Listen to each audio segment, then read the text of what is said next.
ನಿಮ್ಮ favourite serials ಈಗ ಟಿವಿಗಿಂತ ಮುಂಚೆ ಸನ್ ನೆಕ್ಸ್ಟ್ ಆಪ್ ನಲ್ಲಿ ಜಾಲಿಯಾಗಿ ಎಲ್ಲರಿಗಿಂತ ಮುಂಚೆ ನೋಡಿ. ಈಗಲೇ ಸನ್ ನೆಕ್ಸ್ಟ್ ಆಪ್ ಡೌನ್ಲೋಡ್ ಮಾಡಿ ಮತ್ತು ಸಬ್ಸ್ಕ್ರೈಬ್ ಮಾಡ್ಕೊಳ್ಳಿ. ನೀವೇ ನನ್ನ ಈ ರೀತಿ ಕ್ಯಾಲ್ಕುಲೇಟ್ ಮಾಡ್ತಿದ್ದೀರಾ? ನೀವ್ ನನ್ನ ಹತ್ರ ಹೆಲ್ಪ್ ಅಂತ ಕೇಳಬಾರ್ದು. ಮಂತ್ರ ಇಂಥದ್ ಮಾಡು ಅಂದ್ರೆ ಸಾಕು, ಅದನ್ನ ಮಾಡಿ ಮುಗಿಸ್ತೀನಿ. ಅದನ್ ಬಿಟ್ಟು ಏನೇನೋ ಕೇಳ್ತಿರಲ್ಲ. ಹೇಳಿ, ಏನಾಗ್ಬೇಕು? ಅಮ್ಮ, ಅದು ಫೋನಲ್ಲಿ ಹೇಳಿದ್ರೆ ಸರಿ ಹೋಗಲ್ಲ. ಒಂದು ಕೆಲಸ ಮಾಡು, ನೀನು ನೇರವಾಗಿ ನಮ್ಮನೆಗೆ ಬಂದ್ಬಿಡು, ಎದುರುಗಡೆನೇ ಹೇಳ್ತೀನಿ. ಹಾಂ, ಅಷ್ಟೊಂದು ಮುಖ್ಯವಾದ ವಿಷಯನಾ? ಹೌದಮ್ಮ, ತುಂಬ ಮುಖ್ಯವಾದ ವಿಷಯ. ಆ ಸಹಾಯನ ನೀನು ಮಾತ್ರ ಮಾಡಕ್ಕೆ ಸಾಧ್ಯ, ಅದಕ್ಕೆ ಕೇಳ್ತಾ ಇದ್ದೀನಮ್ಮ. ಸರಿ, ಬರ್ತೀನಿ. ಅಮ್ಮ, ಬರ್ತೀನಿ ಅಂತ ತುಂಬ ತಡ ಮಾಡಬೇಡ, ತುಂಬ ಅರ್ಜೆಂಟ್ ಇದೆ. ಈಗಲೇ ಬಂದ್ಬಿಡಮ್ಮ. ಈಗಲೇ ಬರ್ತೀನಿ.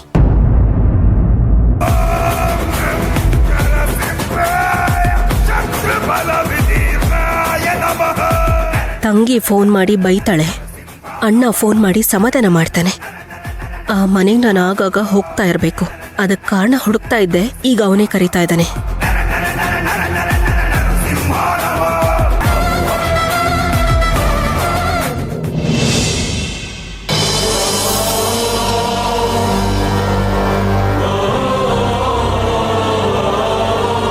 ರೀ, ಕಾಫಿ ತಗೊಳ್ಳಿ. ಅಲ್ಲಿಡು ಸುಮತಿ.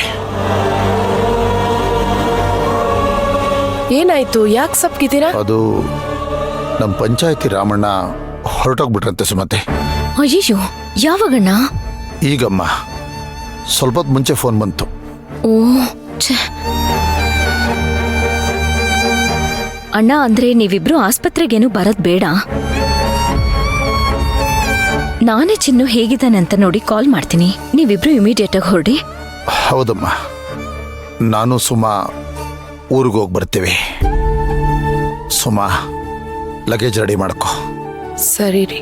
ಸರಿಮ್ಮ, ಹಾಗಾದ್ರೆ ಹೊರಡೋಣವಾ? ನೀನ್ ನಂಗೆ ಆಸ್ಪತ್ರೆಗೆ ಡ್ರಾಪ್ ಮಾಡಿ ನಾನು ನಿಮ್ಮ ಅದಕ್ಕೆ ಊರಿಗೆ ಹೋಗ್ತೀವಿ ಕಣಮ್ಮ. ಅಣ್ಣ, ಅಮ್ಮ, ಅಣ್ಣ, ಬಾಮ್ಮ. ಏನಣ್ಣ ನೀವು ಬಾಮ್ಮ, ಮಂತ್ರ ಕೂತ್ಕೋ ಬಾ. ದೊಡ್ಡ ಮಾತಾಡ್ತಿದ್ದೀರಾ? ಹೆಲ್ಪ್ ಗಿಲ್ಪ್ ಅಂತ? ಮಂತ್ರ ಈ ರೀತಿ ಕೆಲಸ ಮಾಡು ಅಂದ್ರೆ ನಾನು ಮಾಡ್ತಿರ್ಲಿಲ್ವಾ? ನೀವ್ ನನ್ನ ತಂಗಿ ಅಂತ ತಾನೇ ಅನ್ಕೊಂಡಿರೋದು. ತಂಗಿ ಹತ್ರ ಕೇಳ್ಕೋಬೇಕಾ? ಮಂತ್ರ, ಅಣ್ಣ ನಿಮಗ್ ಫೋನ್ ಮಾಡಿದ್ನಾ? ನೋಡಿ, ನನಗೆ ಫೋನ್ ಮಾಡಿ ಹೆಲ್ಪ್ ಕೇಳ್ತಿದ್ದಾರೆ.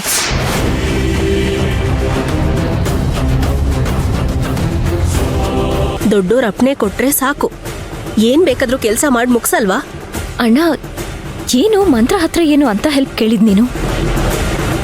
ನಾನು ಅದಕ್ಕೆ ಇಬ್ರು ಇದ್ದೀವಲ್ಲಣ್ಣ. ಅದು ಅಚ್ಚು, ಅದೇನು ಇಲ್ಲ ಕಂದ. ಅಮ್ಮ, ಮಂತ್ರ, ಅದು ನಮ್ಮೂರಲ್ಲಿ ನನಗೆ ತುಂಬ ಆಪ್ತರೊಬ್ರು ತೀರ್ಕೊಂಡ್ಬಿಟ್ರು ಕಣಮ್ಮ.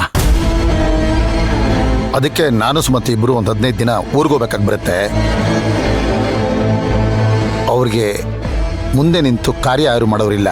ಹಾಗಾಗಿ ನಾನು ಸುಮತಿನೇ ಮುಂದೆ ನಿಂತು ಎಲ್ಲ ಕಾರ್ಯಕ್ರಮಗಳನ್ನು ಮಾಡ್ಬೇಕು ಕಣಮ್ಮ. ಅಚ್ಚುನ ಒಬ್ಬಳನ್ನೇ ಮನೇಲಿ ಬಿಟ್ಟು ಹೋಗಿ ಸಂಕಟ ಆಗ್ತಿತ್ತು ಕಣಮ್ಮ.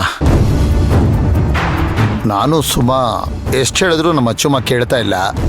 ನಾನು ಒಬ್ಬಳೇ ಇರ್ತೀನಿ, ರತ್ನಮ್ಮ ಬರ್ತಾರಲ್ಲ ಅಡುಗೆ ಮಾಡಿಕೊಡ್ತಾರೆ ಅಂತ ಹೇಳ್ತಿದ್ದಾಳೆ. ಅವಳು ಒಬ್ಬಳೇ ಇರ್ತಾಳೆ ಕಣಮ್ಮ. ಆದರೆ ಮನೆಯಲ್ಲಿ ಒಬ್ಬಳೇ ಇದ್ರೆ ಅವಳು ಟೈಮ್ ಸರಿ ಊಟ ಮಾಡಲ್ಲ ಕಣಮ್ಮ. ಅವಳು ನೋಡ್ಕೊಳ್ಳೋದಿಲ್ಲ. ಅದಕ್ಕೆ ನಾನು ನಿನ್ನ ಕರೆಸಿದ್ದು. ಅಣ್ಣ, ಅದಕ್ಕೆ ಯಾಕೆ ಮಂತ್ರ ಅವ್ರನ್ನ ಕರೆಸ್ತೀನಿ ನೀನು? ಅದಲ್ಲ, ಅವ್ರು ನನ್ನ ಜೊತೆಲಿ ಇರಕ್ಕಾಗತ್ತಾ ಈಗ? ಹಾಗಲ್ಲ ಕಂದ. ಅಚ್ಚು, 1 ನಿಮಿಷ ಅಮ್ಮ. ಅಮ್ಮ, ನಾನು ಸುಮತಿ ಊರಿಂದ ಬರೋವರೆಗೂ ಒಂದು 15 ದಿನ ಆಗ್ಬೋದು ಕಂದ. ನೀನು ನಮ್ಮ ಅಚ್ಚುನ್ ಕರ್ಕೊಂಡೋಗಿ ಶಾಂತಿ ನಿವಾಸದಲ್ಲಿ ನಿನ್ನ ಜೊತೆ ಇಟ್ಕೋತೀಯ?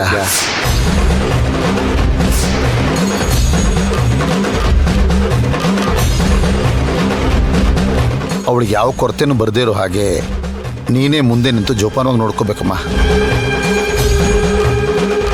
ನಾನು ಯಾಕೆ ಈ ಮಾತು ಹೇಳ್ತಾ ಇದ್ದೀನಿ ಅಂದರೆ ತುಂಬ ಯೋಚನೆ ಮಾಡಿದೆ ಕಣಮ್ಮ. ನಾನು ನಮ್ಮ ಅಚ್ಚುಗೆ ನಿನ್ನಷ್ಟು ಹತ್ರವಾಗಿರುವಂಥವ್ರು ಬೇರೆ ಯಾರೂ ಇಲ್ಲ ಅಂತ ಅನ್ನಿಸ್ತು ಈ ಊರಲ್ಲಿ. ಅದಕ್ಕೆ ನಿನ್ನೆ ಕರೆದು ನೇರವಾಗಿ ಈ ವಿಷಯ ಹೇಳಕ್ಕೆ ಬರಕ್ಕೆ ಹೇಳಿದೆ ಕಣಮ್ಮ.